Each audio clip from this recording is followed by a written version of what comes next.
Alright, hello random people of the internet.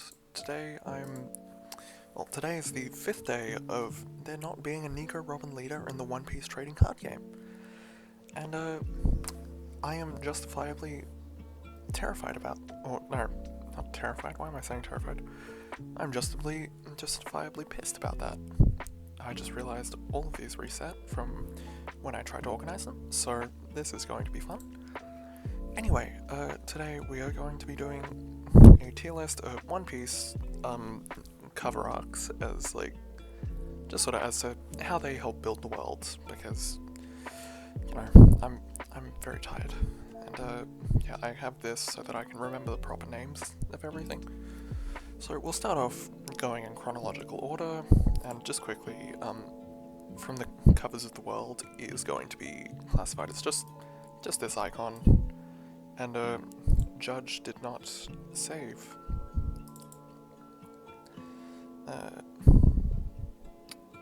Or did he? What? Okay, that's weird. Try. That's. Well, okay, I guess we are not going to be ranking the German one. Which is annoying because it finished like 2 chapters ago. Anyway, so we'll start off with Buggies. Buggies is an A tier. Not only because it helped to establish what we could expect from cover story arcs, to also just helping to sort of establish Buggy as sort of how he was going to tie back into the rest of the story with him meeting Alvida, his crew, and just sort of as well as just being a fun little way to distract from, I believe it was Arlong Park that was happening at this point in time.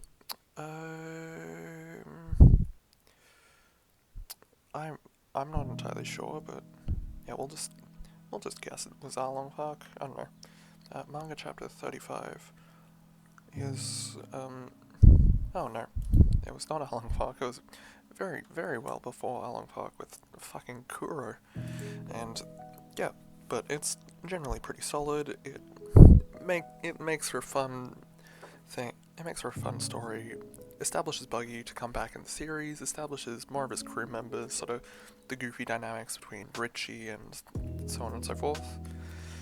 As well, yeah, it's just fun, and it does good world building for a character that comes back later, and just feels well utilized by Oda. Next up, oh wait, don't scroll, damn it. Next up is Kobe Mappo. Kobe Mappo is S tier, easy peasy. This not only establishes Garp right from the this not only introduces us to Garp very, very early on, it also introduces Hellmappo and Kobe as how they grow. It also has Bogard, which always a bonus. We stand Bogard on this channel. Yeah, Kobe Mappo is really good. It gives us Kobe and Hellmappo the content, obviously, and yeah, it establishes how Kobe got that massive glow up between the start of the series and Water 7, which come on, Zoro, Luffy, all the characters from East Blue, they did not have glow ups that big, and Hellmappo's glow up, jeez, goddamn, yeah, it does a very good job of just showing the characters growing and helping to do some world building, which is really, really good. Next up is Django's Dance Paradise. Okay, so this one is one of those ones that I just don't like. I hate it so much because firstly, Full Body and Django, they're barely even notable characters for their own arcs. Full Body literally just gets bodied at the Bradier early on. That was Full Body, I think. And then, never comes back. Django is just sort of there.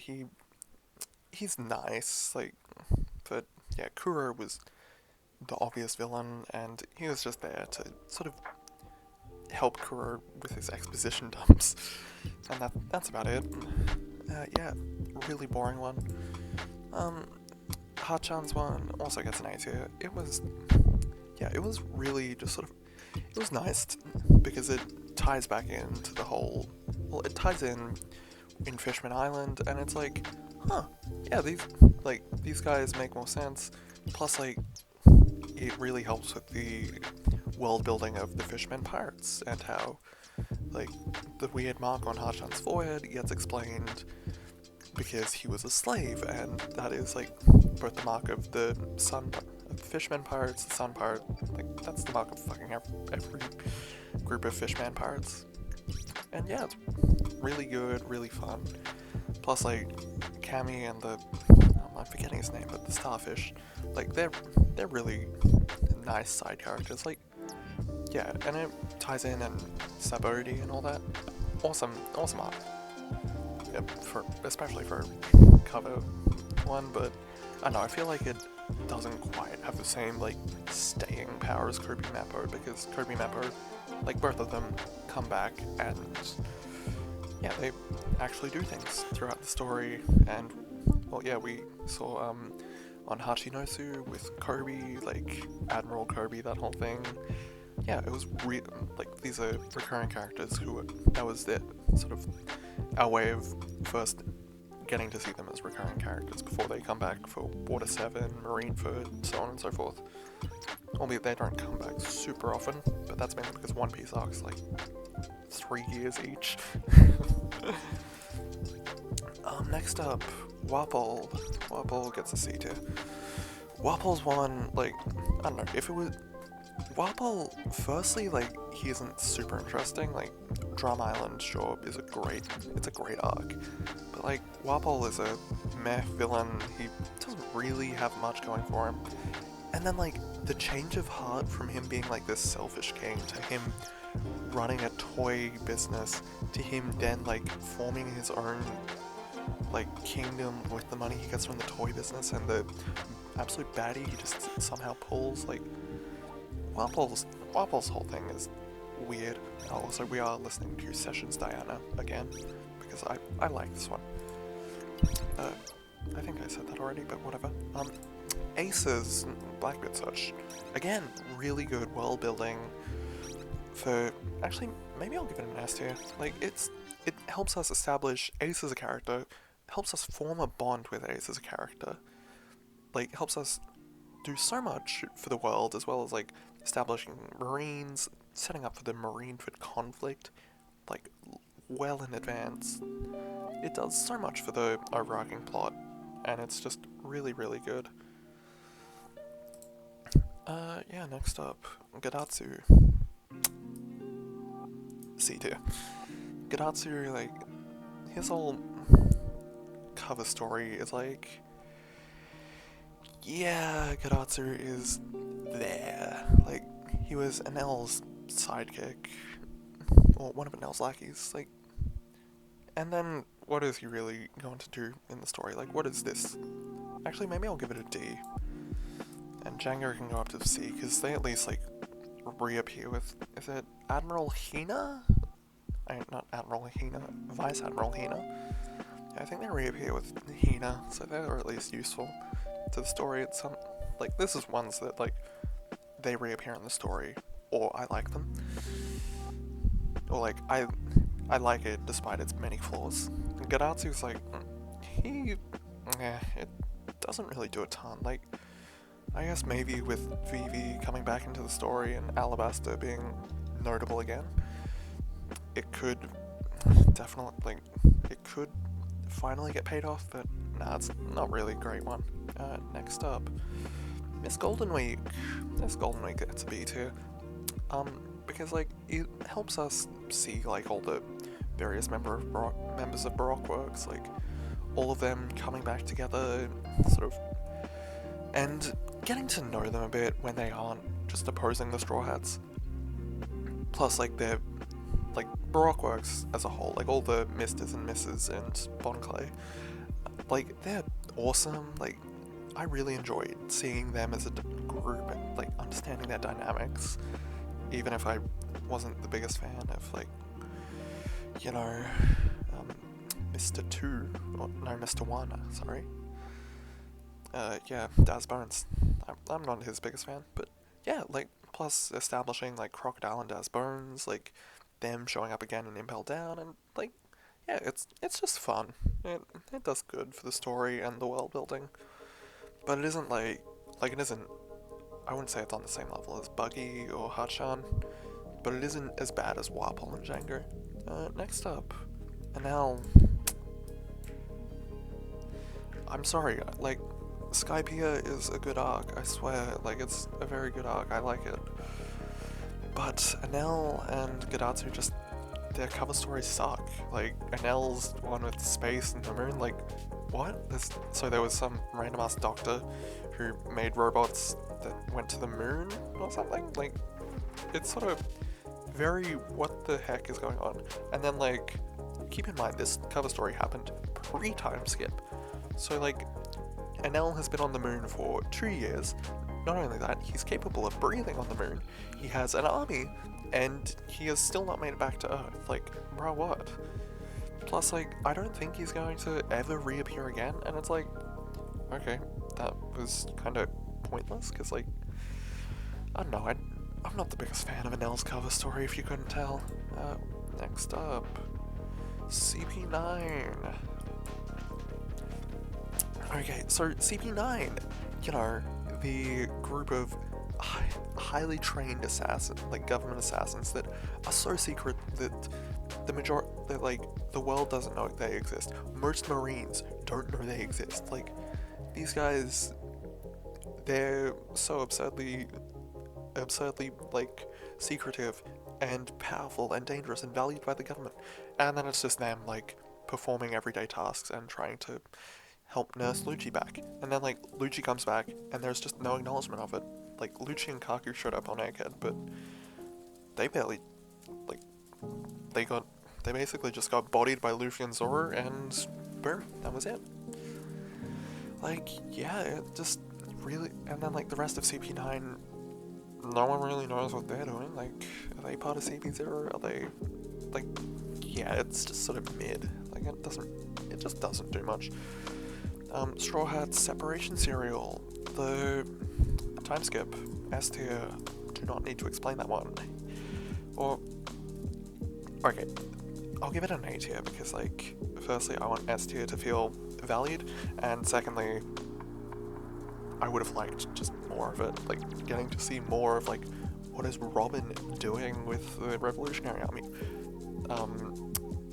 Is Sanji going to go to a less offensive island for his time skip? Etc, etc. Like, yes, it was very fun, but, like, still not exactly my favorite. But still not awful. From the Decks of the World. We'll get to that. From the Decks of the World, my beloved. I mean, what?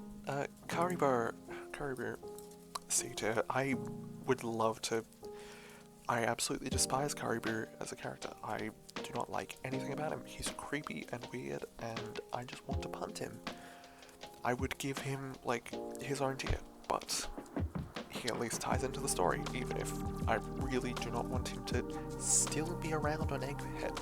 Like, this man may just change the outcome of Egghead or something. And it's like, okay, that's great, or awful, depending on what happens for the Straw Hats, but, like, I'll give it a B tier because, you know, it does, like, it does also establish Karibo as no, it goes back into C tier. My hatred for Karibo is, like, literally the fact that it ties back into the story and ties into Jinbei's arc as well is the only thing keeping me from putting this in D tier or making its own tier. I hate Karibo with a passion that cannot be. Yeah, I just despise Karibo. Jinbei gets an A tier.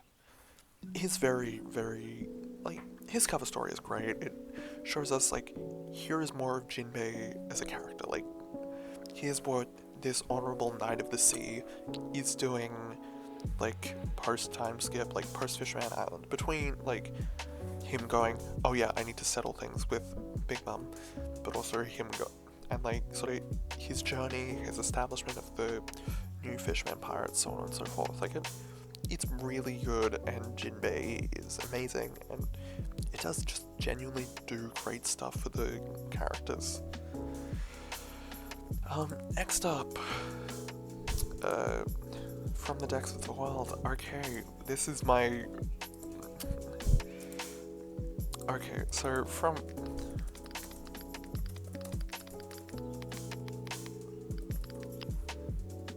Okay, so From the Depths of the World is my absolute favorite. It shows us, like, all of these characters that we've seen all over the place, like, all of these various characters who we haven't interacted with in forever. All the, like, I think we see, like, in the various From the Depths of the World arcs, like, we see, like, yeah, like, just look at all of these characters that get involved, like, that get to see, like, Frankie Family, Galila Company, Long Ring Long Land, My Beloved, Little Garden, like, we have Dorian Bergie, like, all of these characters are allowed to, like, be seen again, and it makes sense. Like, it simultaneously shows us the entire world, the effect the Straw Hats are having on this world. Like, the newspapers are one of One Piece's greatest things. Like, Oda was genuinely a genius for having newspapers. But, like, it shows so much world building, so many characters, so just, it does so much for the world of One Piece as a whole. And it's literally just people reading the newspaper. Like, it's genius.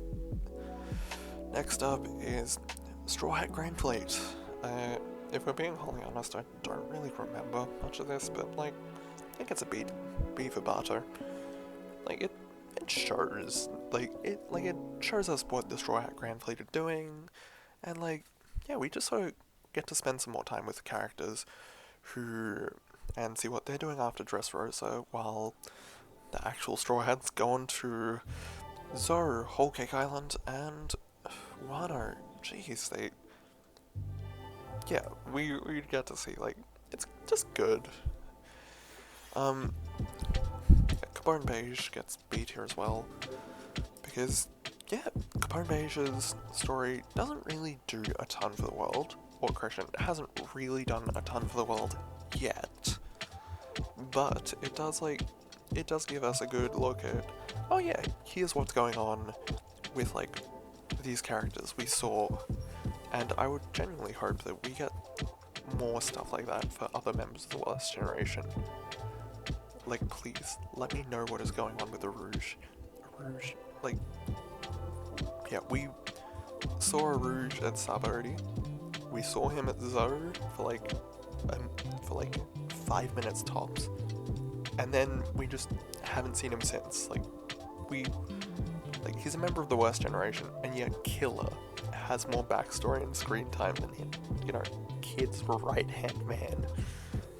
Yeah. But yeah, that's the final tier list of all the One Piece cover stories. Yeah, From the Depths of the World slaps. These ones are awful, and then yeah, Kobe, Mappo, and Ace are great. These ones are fun, or Jinbei, I love. Meh.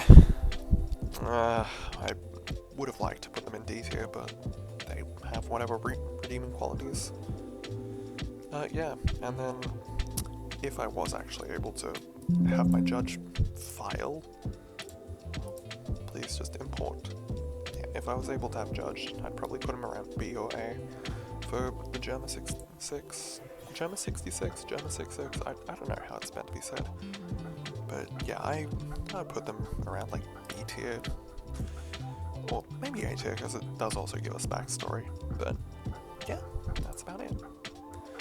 Goodbye, lovely people of the internet, or lovely random people of the internet. Love you all. See ya.